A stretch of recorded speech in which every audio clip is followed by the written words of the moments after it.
Al-Fatihah. A'udzubillahi minasyaitonir rajim. Bismillahirrahmanirrahim. Alhamdulillahirabbil alamin arrahmanir rahim maliki yaumiddin. Iyyaka na'budu wa iyyaka nasta'in ihdinas siratal mustaqim. Shiratal ladzina an'amta 'alaihim ghairil maghdubi 'alaihim waladdallin. Rabbi ighfirli wa liwalidayya wa lisa'iril mu'minin.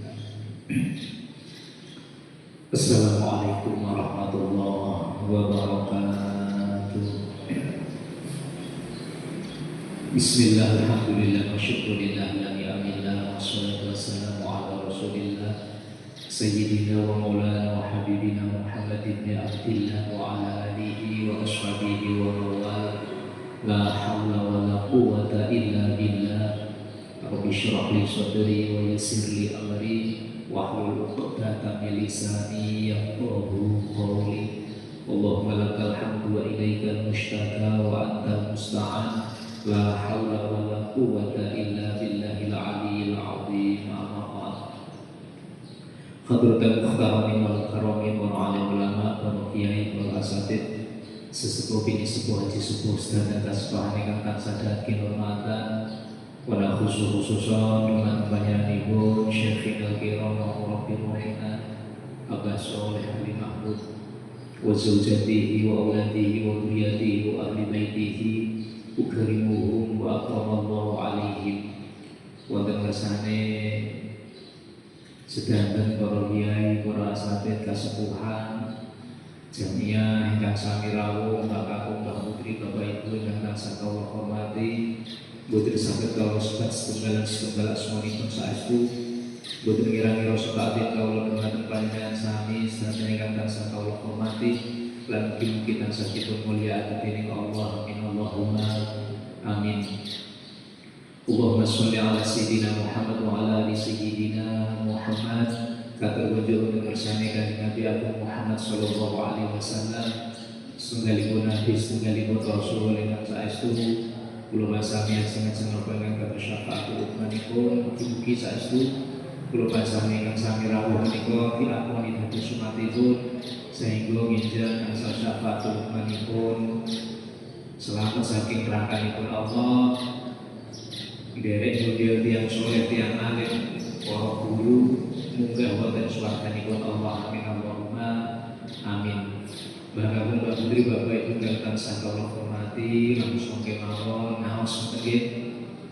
Dadi alhamdulillah sonten menika nggih bertepatan dengan hari ke-22 nggih, 22 Ramadan. Kula sami tersebut paring Allah hidayah inayah dan kesehatan. Ingkang wonten kami kula sami tersebut paring Allah kesempatan menika saestu niki nikmat ingkang luar biasa, kesempatan ingkang luar biasa di Ramadan terakhir nggih, sesi terakhir, artinya di 10 hari terakhir.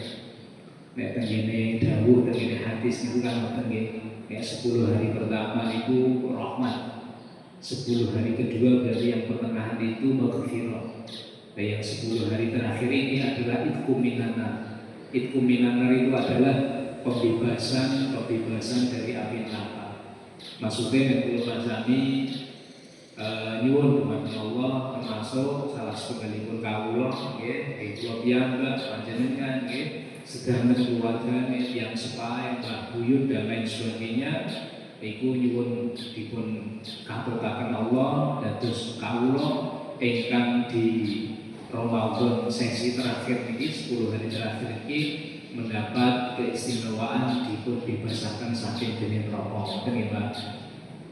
Nah, tenggene 10 terakhir niki nggih kula kepengin bahas niki khusus nggih, pembahasan khusus tentang malam Lailatul Qadar. Niki penting sangat karena napa memang salah satu daripada keistimewaan bulan Ramadan itu adalah malam Lailatul Qadar.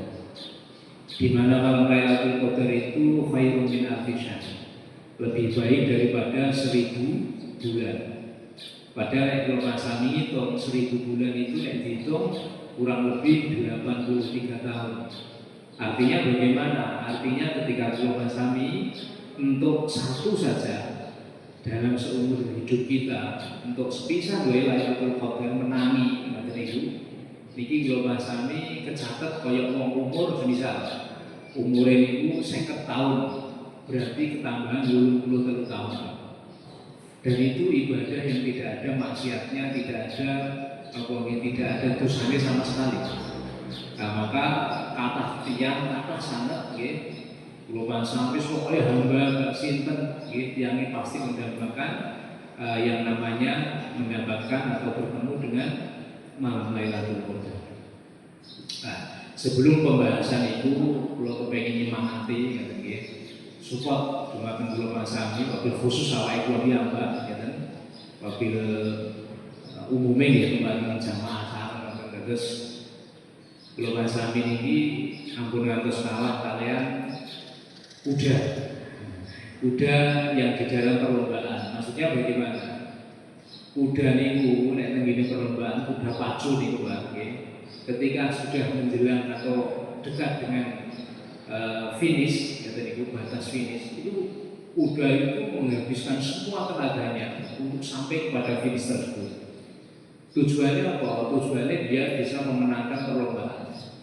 Nah, kula sami niki dalam rangka menapaki menjalani bulan Ramadan ini adalah 10 hari terakhir, detik-detik terakhir. Harusnya kula sami pol, di pol, karena ini sudah mau finish, biar kula sami keluar sebagai pemenang. Pemenang dari apa? Pemenang dari nafsu kita sendiri-sendiri. Bukan kita berlomba dengan orang lain, boten. Perlombaannya awake dhewe dikali awake dhewe piyambak niki kali nafsune. Yang tadinya pemarah setelah lewat Ramadan menjadi tidak pemarah, yang tadinya busa-busu bersabaran lewat Ramadan kalau sami jadi sabaran, yang tadinya belum tertata sebelum Ramadan baru Ramadan kalau sami jadi tertata uripe, yang tadinya sebelum Ramadan kalau sami malas dalam menjalankan ibadah ini sakdume dhewe ngoten. Setelah Ramadan belum sami menjadi teratur ibadahnya dan lain sebagainya. Itu yang dimaksud memenangkan perlombaan. Lomba dengan hawa nafsu kita sendiri-sendiri, bukan berlomba dengan orang lain atau berlomba dengan siapapun boten. Berlomba dengan hawa nafsu kita sendiri-sendiri. Ngoten nggih. Niki kula basami kudu paham. Jadi jangan sampai kita ini kalah dengan kuda pacu yang dimana kuda pacu itu setelah ketika mau mendekati garis finish kuda pacu ini semakin cepat menghabiskan semua tenaganya untuk menjadi pemenang, untuk menjadi juara. Nah, kula pasami dia mau kalah. Ramadan ini wis di detik-detik akhir habiskan, keluarkan semuanya. Kemampuan tenaga ibadahnya kula sami dipol men kula sami keluar sebagai juara. Juara siapa? Juara dari perlombaan melawan hawa nafsu sendiri dan kita nanti akan mendapat predikat mutakin. Mutakin itu orang-orang yang bertakwa. Ngoten nggih? Nah, sama ketika seperti itu kula sami niki kula matur kula khususaken nggih sore ini kita membahas atau kita mengaji tentang Lailatul Qadar, karena ini penting sekali. Terus ngeten Mbak, kisah atau hikayat dibalik adanya Lailatul Qadar. Dan ini kalau sampai lihat ini kita ben panjenengan sami mangke paham. Kok iso ono Lailatul Qadar dan lain sebagainya. Selama ini kan yang dibahas Lailatul Qadar itu lebih baik daripada 1000 bulan kan. Nah, kita membahas sebelum masuk kepada Lailatul Qadar itu kita membahas dulu kisah atau hikayat atau riwayat di balik adanya Lailatul Qadar tersebut. Terus wonten dawuh niki saking Ibnu Abbas kula wasan riyin wa ruwiya Ibnu Abbas radhiyallahu taala anhu annahu dzukira li Rasulillah sallallahu alaihi wasallam rajulun min bani Israil halasila ala atiqihi fi sabilillah alfa syahri. Fata'ajjaba Rasulullah sallallahu alaihi wasallam lidzalika wa tamanna dzalika li ummati. Faqala ya Rabbi ja'alta ummati aksurul umam a'mara wa aqalluha a'mala wa atahu Allah ta'ala lailatul qadri ay lailatul qadri khairun min alfi syahr. Niki kula mundhut saking kitab I'anatul Thalibin nggih, juz sekali Shahifai 257 mulai seperti cek nggih. Jadi kisah di balik Lailatul Qadar itu, jadi dulu niku kalau pas ini kan umat terakhir Pak, umatnya Nabi terakhir. Sebelum Nabi itu ada umat banyak.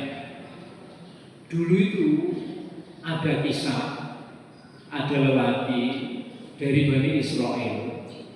Oke, diceritakan kepada Rasulullah orang lanang sangka Bani Israel yang dia itu mengangkat pedangnya untuk membela agamanya Allah selama 1000 bulan. Alfu syahrin, selama 1000 bulan. Ada laki-laki di zaman Bani Israel yang mengangkat pedangnya untuk membela agama Allah lamanya 1000 bulan atau 83 tahun lebih berapa 4 atau 3 bulan itu kalau begitu. Ketika Rasulullah diceritakan tentang kisah itu, fata'ajaba Rasulullah sallallahu alaihi wasallam lidzalika. Kanjeng Nabi itu gumun, kanjeng Nabi itu takjub. Kanjeng Nabi itu Masya Allah ya, ada ya orang yang ibadah atau membela agamanya Allah selama 1000 bulan, tidak pernah henti, terus mengangkat senjata, perang di medan laga, melawan orang-orang kafir. Ini kanjeng Nabi takjub, kanjeng Nabi gumun. Nah ketika kanjeng Nabi takjub, kanjeng Nabi gumun itu wataman dari kali umat ini. Kanjeng Nabi itu kepengen sangat keistimewaan yang seperti itu diberikan kepada umatnya. Nah ini sampai kudu paham. Lagi-lagi saya jelaskan, sampai kudu matur nuwun, sematur nuwun kepada Rasulullah Muhammad sallallahu alaihi wasallam. Jadi kanjeng Nabi itu sing dipikir itu rumah sami terus. Nek ana perkara sing istimewa kepengin iki dikekno ning umat. Jadi yang dipikirkan itu umatnya. Kanjeng Nabi diceritani orang Bani Israil selama 1000 bulan mengangkat senjata, tidak pernah lat membela agamanya Allah. Kanjeng Nabi takjub, terus kanjeng Nabi kepengen banget nek keistimewaan itu diberikan kepada umatnya.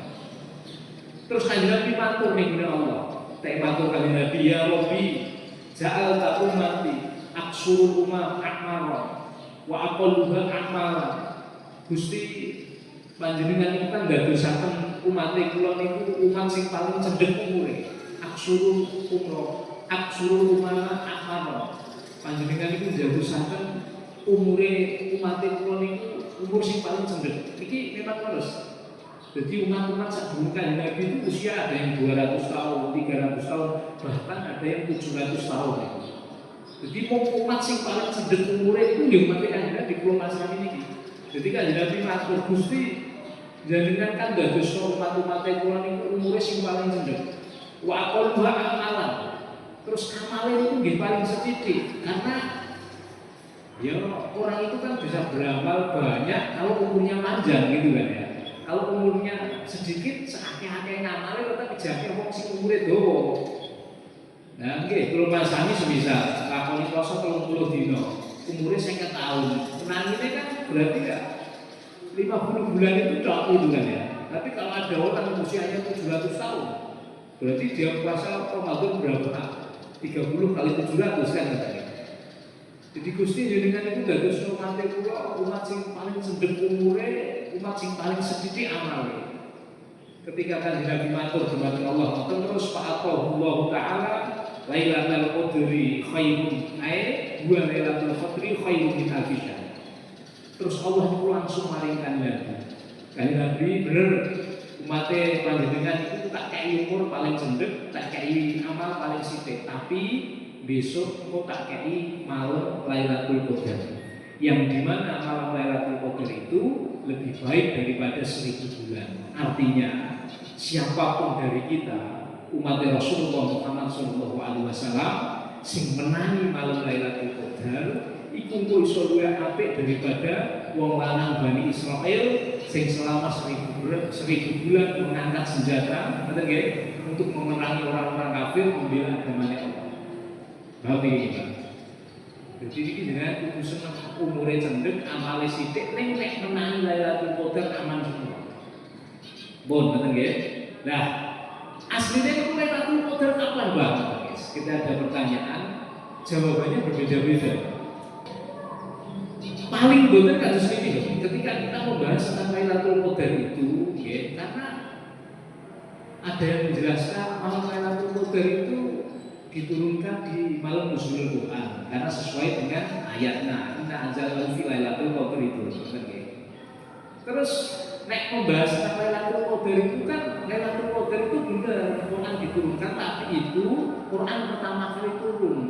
Padahal kan Quran turun selama berangsur-angsur selama 23 tahun. Artinya Lailatul Qadar mestinya tidak terdapat di malam nuzulul Quran toh. Nah, ini sudah membatalkan prediksi itu kan tadi.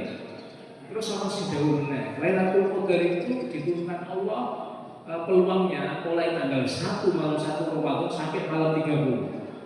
Bisa di tanggal 1, bisa tanggal 15, tanggal 20, bisa tanggal 30, 1 sampai 30. Tujuannya biar kita semua itu terus setiap malam itu yang mulai ibadah. Terus orang sing bahas meneh, nah niki para ulama termasuk nggih Imam Ghazali. Iku membahas nek malam Lailatul Qadar itu turunnya di 10 Ramadan terakhir di malam-malam ganjil. Paham iki? Tak bocor rahasiane sisan. Nek cara Imam Ghazali, nggih, iki innaha ta'lamu fihi bil yaumi awal minasyahr. Fa in kana awalul yaumal khamis fa lailatul khamsi wa ishruna. Nek cara prediksi Imam Ghazali, kapan puasa itu dimulai hari Kamis? Ini langsung tak kok ini mau karena waktunya pendek. Menurut Imam Ghazali, kapan waktu puasa Ramadan itu kok dimulai hari Kamis? Maka perkiraan prediksi beliau malam Lailatul Qadar akan jatuh di malam 25. Betul nggih, Pak? Jadi makin dulu kan 23, 24, 25. Itu prediksinya Imam Ghazali. Dia dipol yang saya baca itu. Betul nggih? Cari Imam Ghazali. Nah, terus nek Kanjeng Nabi sendiri, Kanjeng Nabi dawuh itu memang di 10 hari terakhir. Ini Rasulullah. Terbukti Rasulullah itu dawuh pesen ning Sayyidatina Aisyah di malam 10 terakhir bulan Ramadan akeh ana ndonga. Karena malam itu kemungkinan besar diturunkannya malam Lailatul Qadar. Nah, ini kita bahas. Kanjeng Nabi itu ketika pesan kepada Sayyidatina Aisyah marai dungo ning malam Lailatul Qadar di 10 hari terakhir bulan Ramadan itu lafale unine Allahumma innaka afuwun tuhibbul afwa fa'fu anni. Nek dimaknani ya Allah panjenengan iku zat sing Maha Pemaaf. Panjenengan mencintai kemaafan, maka maafkanlah saya. Jadi ini ada rahasia besar. Kenapa Rasulullah ngajari Sayyidatina Aisyah dungo nenggone malam terakhir bulan Ramadan sing mungkin berpeluang besar ada turun Lailatul Qadar, kok boten minta dunia, boten minta rizki, bahkan boten minta surga, tidak minta ketenangan, tidak minta kebahagiaan, boten. Rasulullah mau minta afun. Afun itu maknanya ampunan. Nah, ini nanti intinya di sini. Kenapa kan Nabi juga tidak minta maghfirah? Nah, ini perlu dipahami. Maghfirah itu maknanya ampunan, afun itu juga ampunan. Nah ini kita jelaskan. Kalau maghfirah itu diambil dari kata al-mighfar. Mighfar itu maknanya penutup. Nek cara biyen itu perisai besi, pakaian perang, tameng yang dipakai orang-orang untuk membentengi diri dari kejangan anak panah. Niku al-mighfar.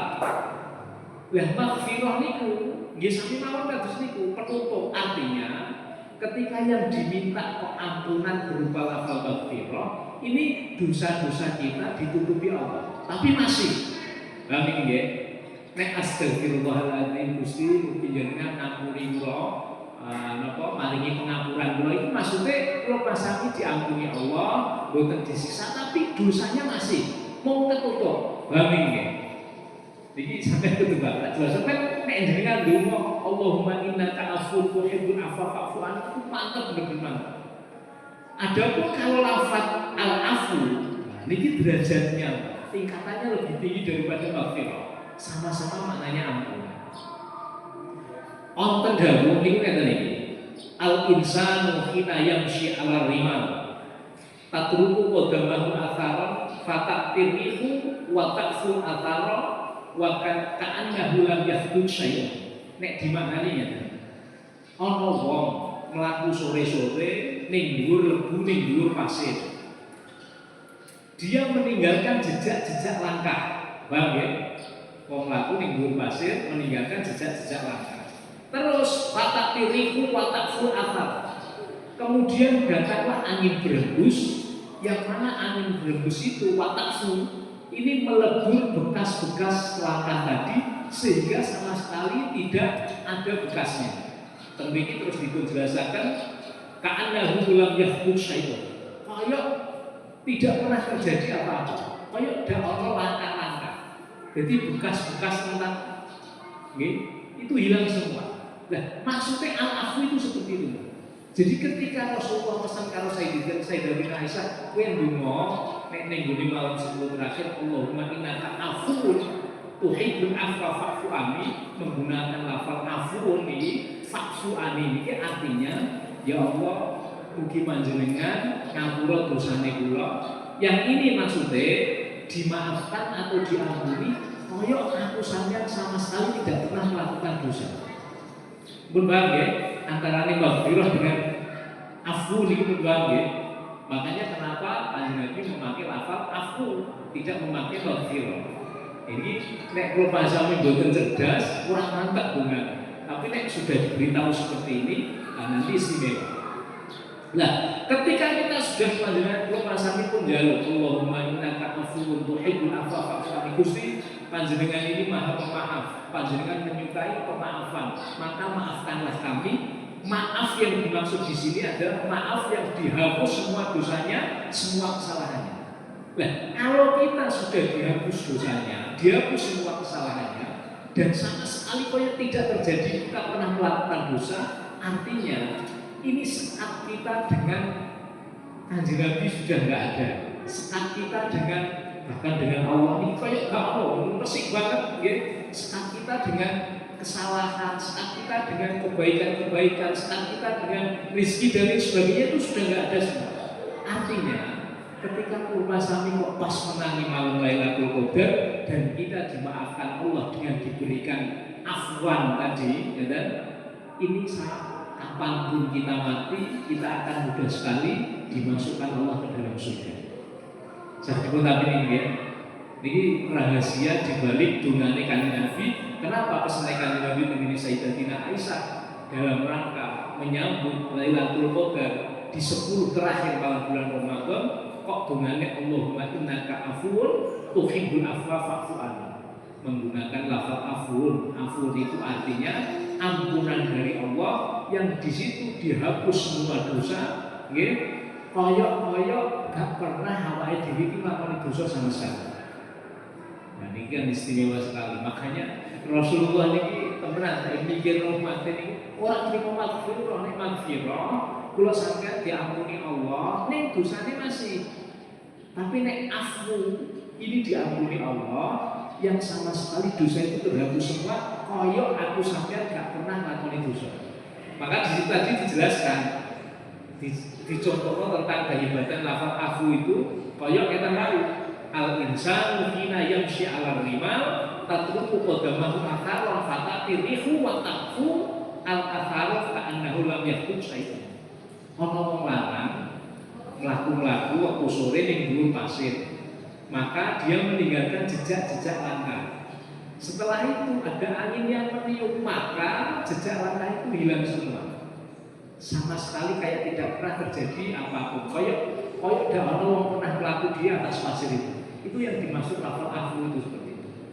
Jadi kita dimaafkan Allah di malam Lailatul Qadar dengan afunya Allah, kita benar-benar sebagai hamba yang kayak kan dosa sama sekali. Paham ini? Jadi kita jelaskan sudah sangat gamblang. dan prediksi menurut Imam Ghazali, kalau puasa Ramadan kita dimulai hari Kamis, maka Lailatul Qadarnya insya Allah malam 25 besok. Nanti jadi ini bekal yang kalau pasami semangat ibadah terus dibekali kalau ilmu. Nanti ya. Nah, nanti ada bedanya. Sing ngaos kalau sing bukan ngaos nanti ada bedanya karena kita ngaji jadi kita tahu ilmunya. Nanti ya. Nah, sekalian ya jelas. Saya kalau pribadi atas perkiraan delapan yang aku bangunkan iktafa itu dari kalam yang wajatu min al-fadlan jami'ul ulafa ihdinas siratal mustaqim. Assalamualaikum warahmatullahi wabarakatuh.